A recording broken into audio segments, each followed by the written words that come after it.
내가 받은 것 같은데 신고는 안 한 것 같고 이런 것들이 왕왕 있거든요.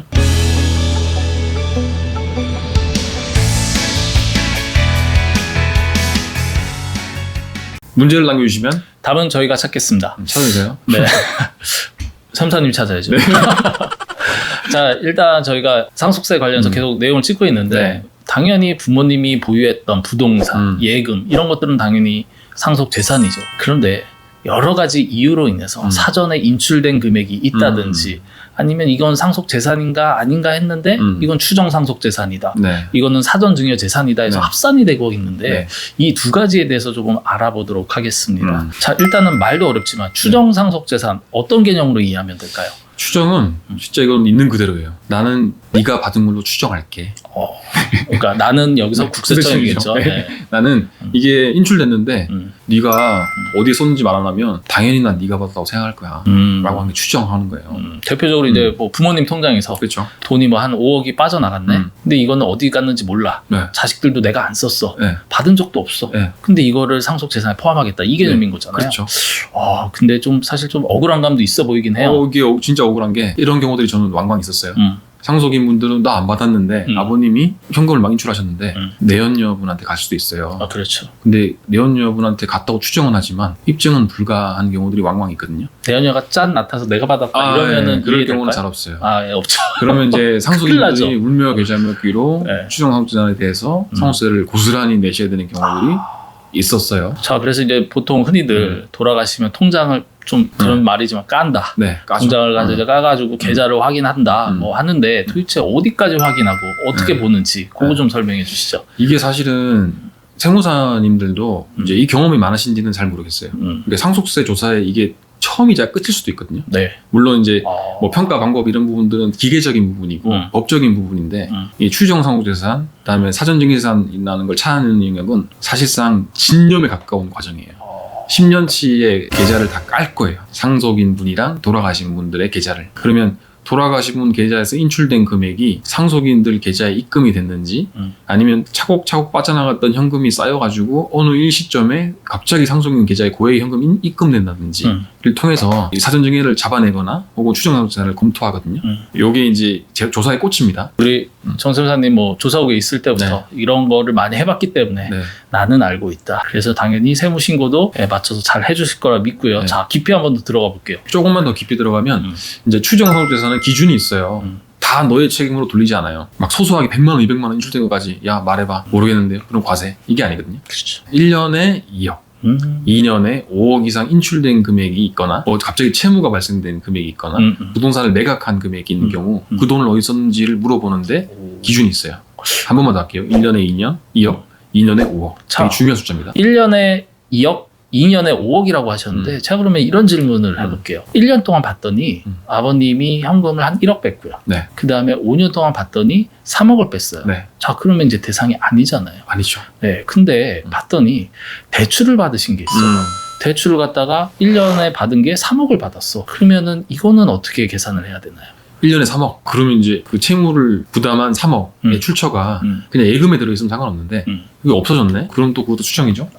그렇게 돼요. 자, 1년에 2억, 2년에 5억이라고 했는데 그러면 이런 경우가 있을 것 같아요. 만약에 예금 인출을 1억을 했고요. 그 다음에 부동산을 처분을 해서 돈이 들어온 게 한 2억이 있어요.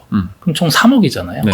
그러면 이거는 어떻게 이해를 해야 될까요? 이게 추정상속재산을 검토할 때 좀 중요한 항목 중에 하나가 재산별로예요. 예금은 예금대로, 부동산은 부동산대로. 아까 대표님 말씀하신 것처럼 예금 인출 금액이 아까 1억이라고 했으니까 1년 내에 2억이 안 넘죠? 그렇죠. 요거는 이제 우리가 대상이 아니죠. 추정할 수가 없어요. 그다음에 부동산도 아까 2억이라고 하셨나요? 네네. 근데 요거는 이제 처분이 2억이잖아요. 1년에 2억이죠. 네. 요거는 대상이 돼요. 그러면 현금 인출에 대해서는 묻지 않고 부동산 판매된 금액에 대해서 이거 돈 어디 갔어? 라고 물어볼 수 있는 기준이 돼요. 그럼 이걸 두 개를 합치긴 하나요? 현금이 1억이고 만약에 부동산 처분 금액이 1억 5천이다. 네. 그럼 각각으로 보면 2억이 안 넘잖아요. 네. 그러면은 이거는 합쳐서 봐야 될까요? 따로 봐야 될까요? 따로 보죠. 재산별로 판단하게 돼 있으니까요. 그렇군요. 자, 그런데 이게 이제 입증 책임은 누구한테 있는 건가요? 만약에 아버님이 3억을 뺐다. 1년에.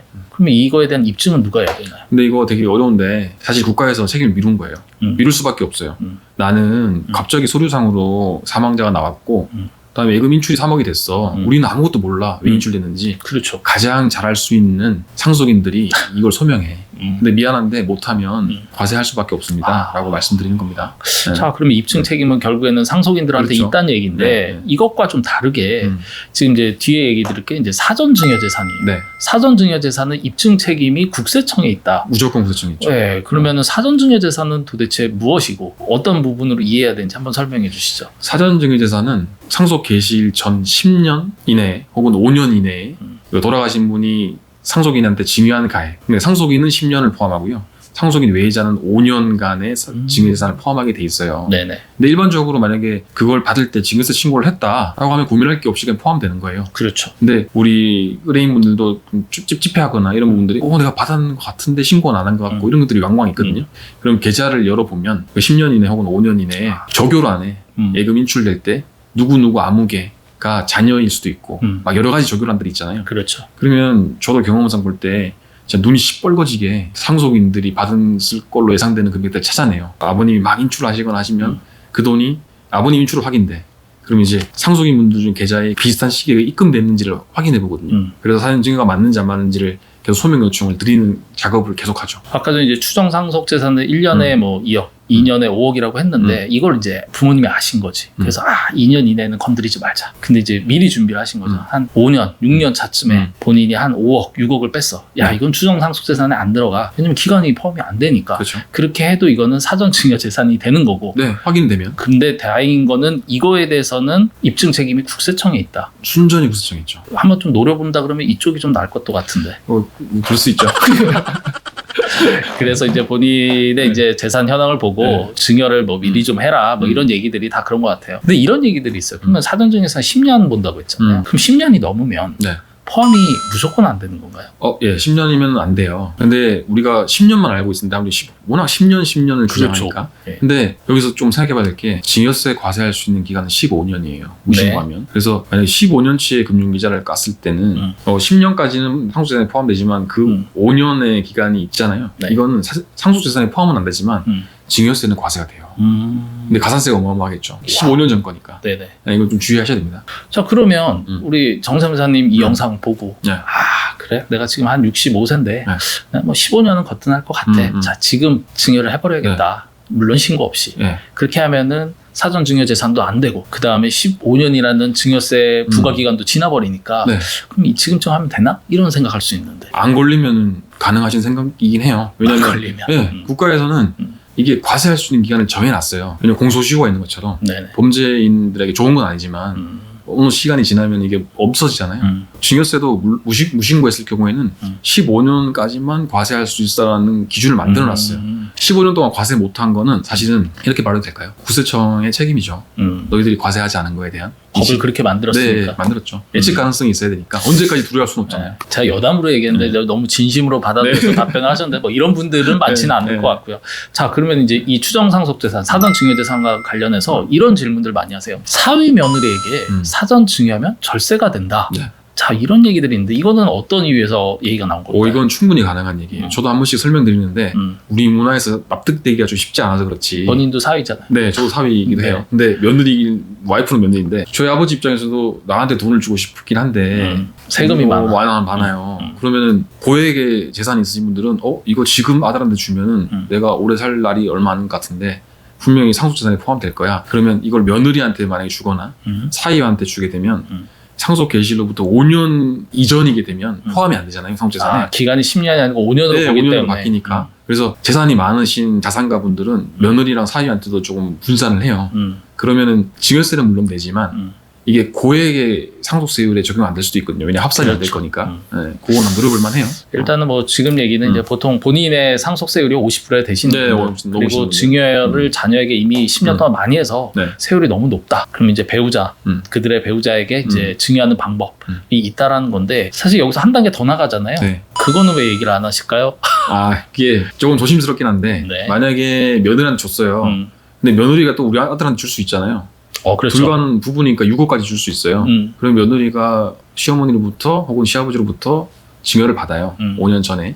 이거는 상속재산에 포함 안 되니까 너무 좋아. 그다음에 그 받은 돈이 남편한테 만약에 또 증여하면 배우자 증여가 6억까지 공개되니까 자녀한테 주는 효과가 발생해요. 그러면 원래 자녀한테 주게 되면 10년이 합산되잖아요. 그렇죠. 근데 며느리한테 줘서 며느리가 아들한테 주니까 5년을 번게 되는 거죠. 그렇죠. 근데 이게 약간 애매하긴 해요. 근데 실질과세 원칙. 네. 며느리한테 줬다가 며느리가 아들한테 주는 이 형태가 부모님들이 바로 아들한테 주는 요거에 또 실질과세 원칙을 주장할 수 있거든요. 그렇죠. 국세청에서는. 그래서 약간의 주의는 요하지만 근데 각각의 징여 행위 모두가 법적으로는 효력이 다 있는 거라서 사실은 좀 반반이긴 한데 저는 괜찮다의 무게를 좀 더 싣습니다. 이 건은. 사실 이 건에 대해서는 저희가 두 가지 우리 정쌤사 얘기하셨지만 일단은 이거에 대한 실질과세 원칙에 대한 어떤 법리 해석에 대한 부분은 이제 전문가 상의를 하시고 네.